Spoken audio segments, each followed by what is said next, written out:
என் பேர் மோகன் குருமூர்த்தி. திருத்துறைப்பூண்டியில் 1968-69 எஸ்எஸ்எல்சி ஸ்கூலில் இது பண்ணேன். நான் ஸ்டார்டிங்கை 8th and 9th தான் அங்கே படித்தேன். பட் அப்போ உள்ள பள்ளித்தோழர்கள் எல்லாம் ஒரு 55 வருஷத்துக்கு அப்புறம் இப்போ தான் மீட் பண்ணுறோம். இது ஒரு பெரிய மராத்தான் டாஸ்க்காக தான் இருந்துச்சு. பட் நாங்களே இவ்வளவு ரெஸ்பான்ஸ் கிடைக்கும் எதிர்பார்க்கல. இதுக்கு எல்லாம் முழு மூச்சு அயராது பாடுபட்டு என்னோடய தோழர் போஸ் அவர்கள் இது ஒரு திருப்பு முனையாக இருக்குன்னு நினைக்கிறேன். காரணம்னு கேட்டோம்னா, இந்த ஸ்கூலில் நம்ம படிக்கிற போது உள்ள தோழமை இங்கே காலத்தால் அழியாதது. அதுக்கப்புறம் வர்றது எல்லாமே ஒரு ஏதோ ஒரு எக்ஸ்பெக்டேஷன்ஸ் தான் இருக்கும். இன்ஜினியரிங் இதாக இருந்தாலும் சரி. இங்கே பார்த்தோம்னா ஜாதி மதம் பேதம் எதுவுமே கிடையாது, மொழி எதுவுமே கிடையாது. பணக்காரோடு பையனா ஏழு அதுவும் தெரியாது. பக்கத்தில் உட்காந்துருக்கோம், நல்ல நண்பராகிறோம், 6-7 வருஷம் பழகிறோம்.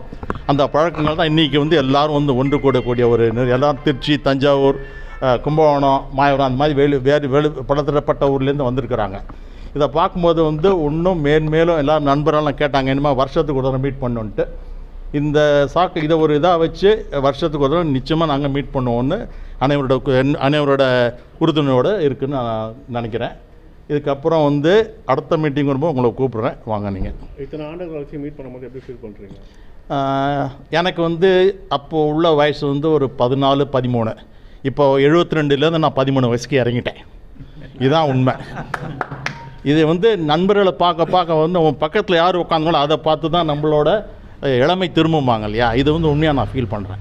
இதுதான் என்னோடய இம்மீடியட் ரியாக்ஷன். அதாவது ஜஸ்ட் நீங்கள் கேட்ட கேள்விக்கு டக்குன்னு மனசுலேருந்து வர பதில்.